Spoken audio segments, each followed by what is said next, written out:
Hello and welcome to TopGear India. Now the last time we had the F77 Recon, we were at a track in Bangalore and we rode around the streets of Nandi Hills.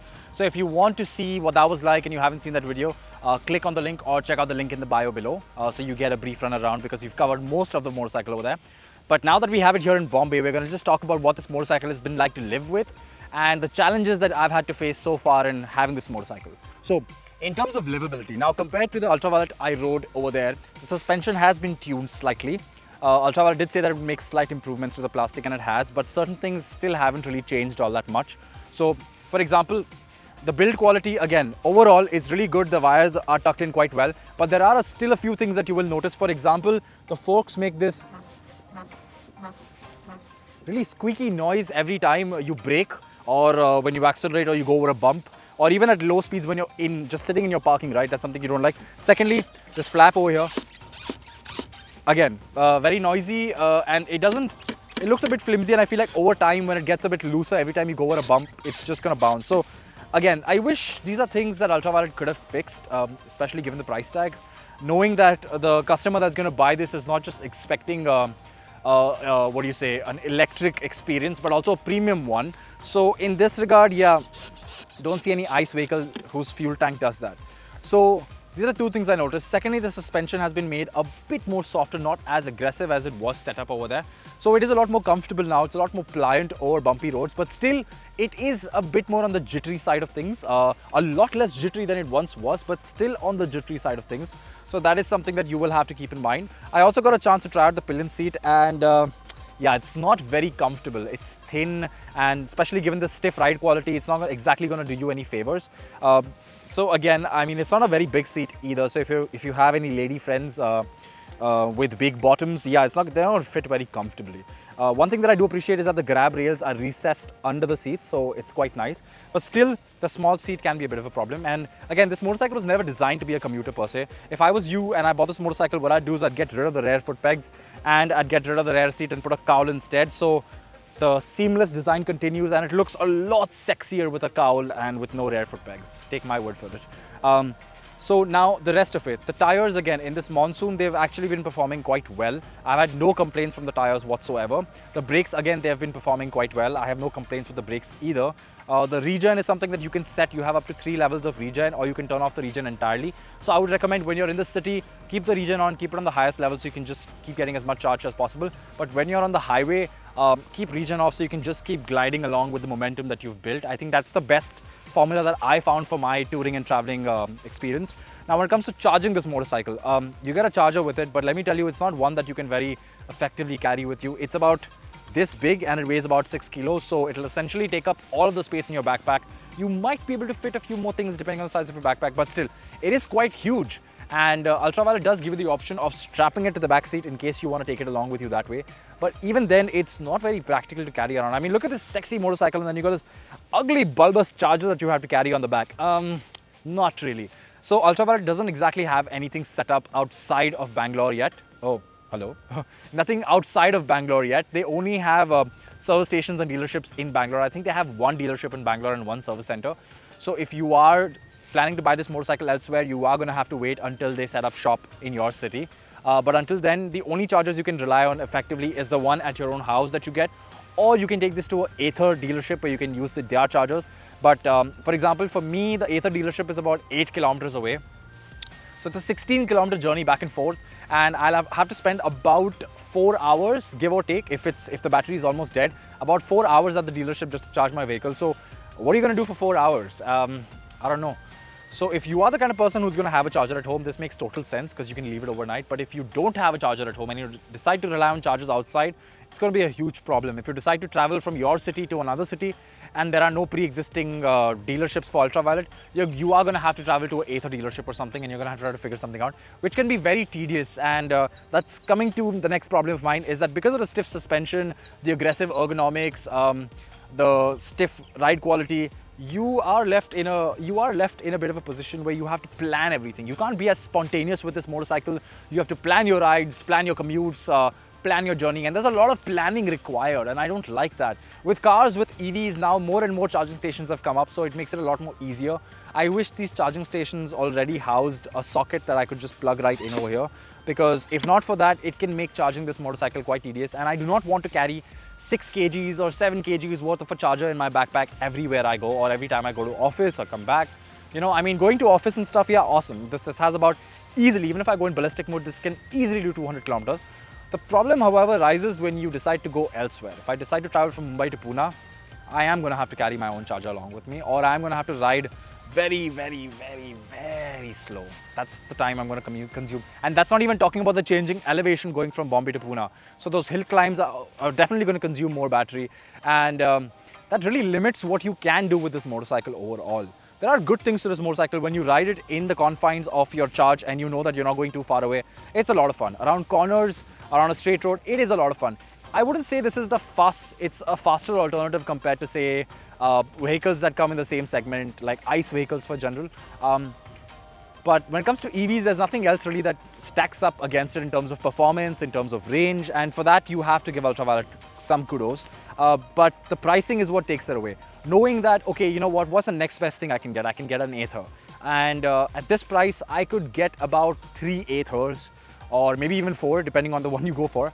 And that is a lot. It's asking for a lot when you think about it. And does the performance really justify the price when you're out in the open road, when you're commuting about?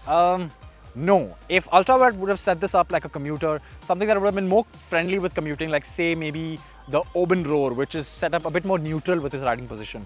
Now that I would have liked a lot more. I could have used this motorcycle to commute in the city where the roads are bumpy and broken, and I could have gone out elsewhere, but the stiff ride really does take away from that. I seem to come back again to it because it's a factor that bothers you. Again, one thing that you will notice when you're commuting on the highway is that there's no windshield, there's no wind protection per se. So you are going to get a lot more wind buffeting. Your only saving grace is that you are probably riding in glide mode and riding at about 70. So you're not going to get as much wind. And but when you decide to go ballistic and decide to go faster, you are going to get a lot of wind. So apart from these few things, it is a nice motorcycle. If I take the price tag away from the equation and you just let me ride this motorcycle, yeah, it is a nice motorcycle. It's not a bad motorcycle as far as EVs go. And as far as EVs go in India, I think this is definitely at the forefront of what EV motorcycles can do. But when you bring the price tag into the equation, even at 3.5 lakhs for the F77, it is quite a lot. When you pay about 4.5 lakhs for this F77 Recon version, which gets about a 10.3 kilowatt hour battery compared to the 7.5 kilowatt hour battery that you get with the regular one. This one makes about 38.5 bhp of power and 95 Nm of torque. But you cannot exactly feel or use the 95 Nm, because if you did get all 95 Nm, you would shred the rear wheel. So the torque delivery is programmed to be a lot more gradual, and so is the power delivery. Even in ballistic mode, this is not exactly, you know, if you've ever been in an electric car or seen a video where people floated in an electric vehicle and they're just pinned at the back of their seat, yeah, you're not going to get that over here, because of course, if they did that, if they programmed it to be that aggressive at launch, I think the rider would have to be either that capable or mentally be prepared for the bike to pop a wheelie or for the bike to slide around, and those things can be a problem. So Ultraviolette went the safer route and programmed the power delivery to be as linear as possible and as easygoing. And that's sort of the problem, is because it's so linear and easygoing. Say an ICE vehicle that comes in comparison, like maybe a Ninja 300, or even let's say the Triumph Speed 400 for that matter, they would accelerate slightly more briskly off the ground, and you have a bit more freedom to play with that. Here, no matter what mood I put it or how hard I whack the throttle, it is going to go linear no matter what. So I think it is a bit restrictive of an experience, but I'm hoping that with future software updates, Ultraviolette can keep playing with this formula of theirs, and they can keep tweaking the things that the motorcycle can do. One thing I would have liked, I wish they could have programmed a bit of sound in there, you know. Like in the sense, when I start the motorcycle, maybe it could have had the sound of an airplane gearing up, or when I take off, it could have the sound of an airplane taking off, or something. Now, that doesn't have to be an airplane. It could sound like Fred Flintstone taking off in his car, for all I care, but something different, something that would make this a bit more playful. Taking the books from Ola, for example, when you look at Ola, what they've done with their horns. Sure, people are having a lot of fun and they programmed their horns to sound like all sorts of things. But I wish you could do something funky like that. I mean, this is an EV, this is the future. So the future has to be a bit more playful and not as restrictive, right? So that is my few gripes. And all in all, I did have a good time with this motorcycle. But every time I think about the price tag, it does leave me wanting for a bit more. At that price, you could get, say, you're coming very close to a Ninja 400.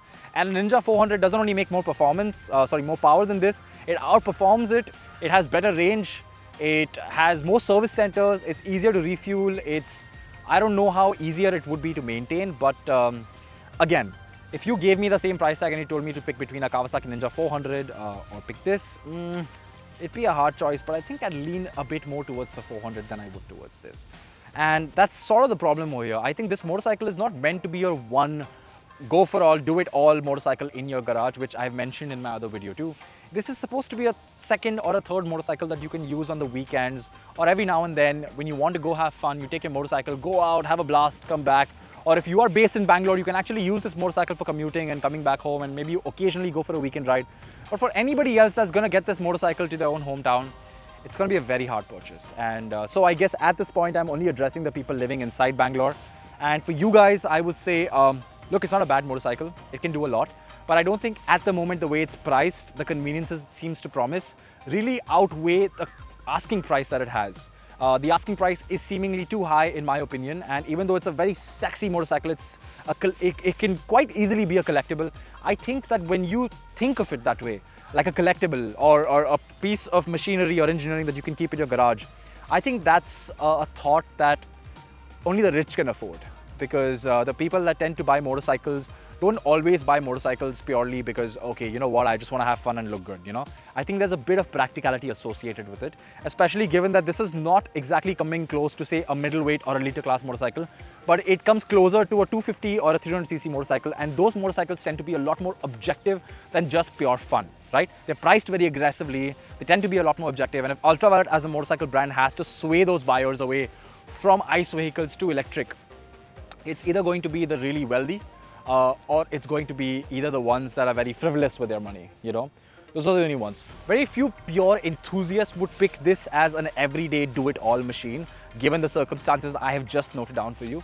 So again, I like this motorcycle. I like everything it does, and I like the future it promises. But in the present, as it stands now, it doesn't cut it for me. It doesn't make the future look all that bright. What I can hope for is this is the first iteration for Ultraviolette. This is the first product they've put out. And with future products and future software updates, I'm hoping this gets all the better slowly. The same thing we saw with Aether. With each iteration, they're fine-tuning that motorcycle they're fine-tuning that scooter to be even all that better with each passing year. And I think that is something we can expect from Ultraviolette. And if that is the case, then I am a bit more excited. But even then, I feel a lot more pessimistic than I do optimistic. So now, in terms of ergonomics, another thing that I did not like is the mirrors.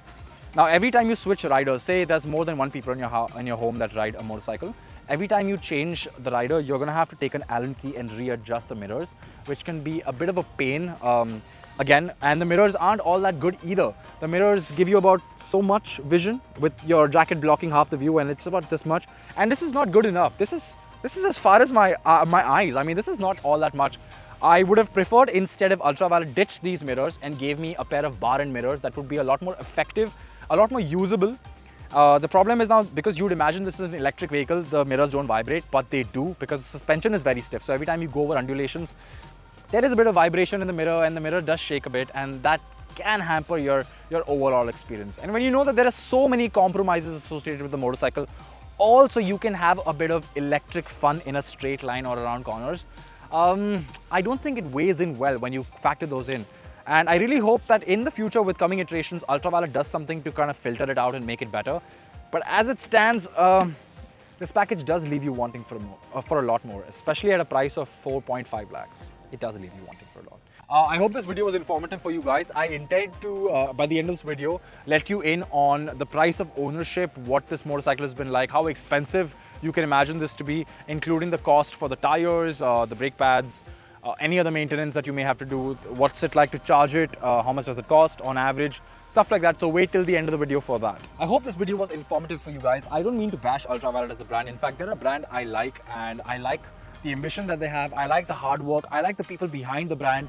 And I really like the vision that they have for what they can do. And I don't think any other motorcycle manufacturer in India has attempted to fly as high as they have. So yes, with all of that in regard, I really hope they take in this feedback and they work on this product, and the future iterations or the future updates improve upon all the things I have pointed out. So yeah, I hope you guys like this video. Let us know in the comment section what you think about the F77, if you guys would like to get your hands on it, and what do you think about this color. For me, I really like the shade. I really like the new space, the space edition that they came out with. Even that looks quite sexy, especially with the aluminum grade key. Very unique, and I hope Ultraviolette Games comes up with newer editions like that. But all in all, I hope you guys like this video. Thank you so much for watching. This is Gavin Rodriguez signing off.